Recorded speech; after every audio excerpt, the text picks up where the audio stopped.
E o Literatos TV está de volta para falar de Batman no cinema. No bloco anterior a gente falou dos 2 filmes do Tim Burton e agora nós vamos falar de outra série de filmes que foi dirigida, de filmes que foram dirigidos por outro cineasta, que é o Joel Schumacher. Inclusive, essa foi e é lembrada como uma das épocas mais coloridas do Batman no cinema. Eu acho que colorida até demais, né? Mas só pra gente recapitular, o Joel Schumacher fez quantos filmes do Batman? Ele fez 2 filmes do Batman. 2 filmes do Batman.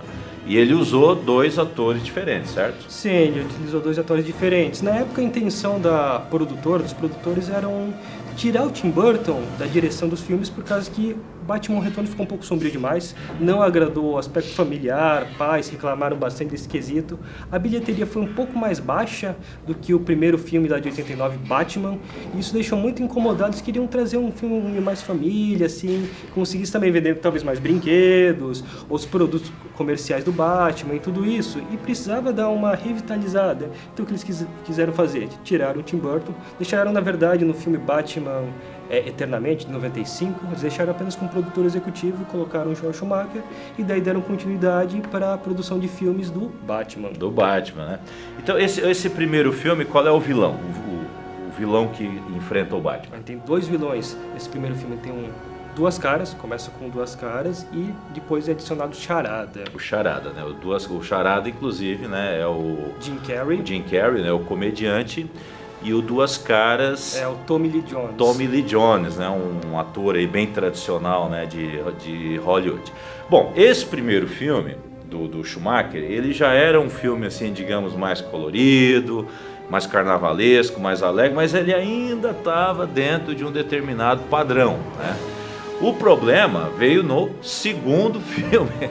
O que aconteceu no segundo filme, Fabrício? Nesse primeiro filme a gente teve, nesse Batman Eternamente, teve Val Kilmer como interpretando o Batman. Isso. Teve gente que gostou, teve gente que não gostou, mas resolveram também substituir o Val Kilmer por causa que, segundo o Joel Schumacher, ele tinha um temperamento muito difícil para lidar nos bastidores e preferiram substituir por outro autor que foi mal utilizado, que foi o George Clooney. George Clooney, certo. Bom, até aí tudo bem, mas qual foi a pegada mesmo que esculhambou de vez com o filme? Então, era um filme muito colorido, o Batmóvel ficou muito brilhante, não era um Batmóvel... Era uma discoteca aquilo. Era uma discoteca. O primeiro Batmóvel lá dos filmes de Tim Burton era um Batmóvel assim que impunha respeito, mas depois com o terceiro filme lá, Batman Eternamente, já mudou uma pegada, tinha umas calotas coloridas inclusive, que reluziam, e nesse quarto filme, com o George Clooney, era mais colorido ainda, fora que também teve os polêmicos mamilos, e já tinham sido adicionados lá do Batman Mamilos. Eternamente. Teve algumas cenas muito esquisitas, com bate-cartão de crédito no momento de uma festa. Teve a Uma Thurman, que interpretou a Era Venenosa, e teve uma cena muito engraçada que ela chegou numa festa, o Batman e Robin estavam lá naquela festa, e ela chegou com tudo e de repente começou a tocar aquela música da Rita Lee. Da Rita Lee, isso, instrumental, né? Uma versão instrumental, mas tocou a música da Rita Lee até.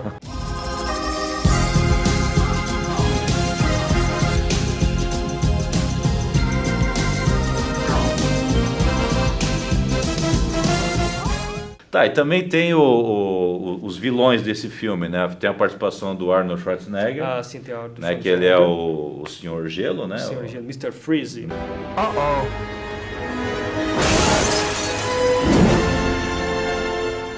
E a Uma Thurman, que é a Era Venenosa.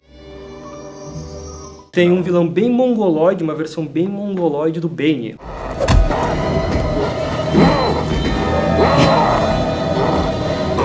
Agora é o seguinte, nos anos 50, essa é uma história que todo mundo que gosta das histórias em quadrinhos conhece.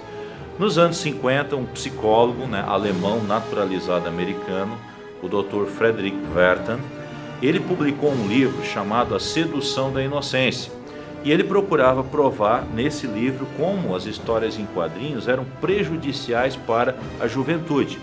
Então, entre muitas críticas que ele fazia às histórias em quadrinhos, ele dizia, por exemplo, que o Batman e o Robin, ou o Bruce Wayne, né, e o Dick Grayson, eles eram gays.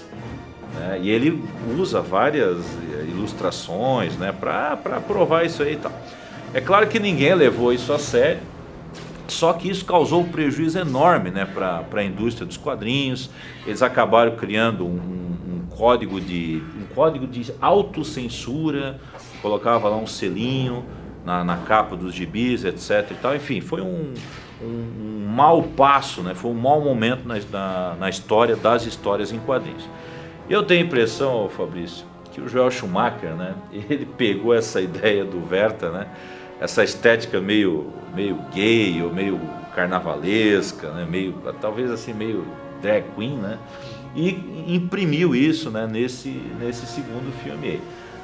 O filme não deu prejuízo, ele não deu prejuízo. Mas foi o mais baixo rendimento dos 4 filmes. Mas também não foi um grande faturamento.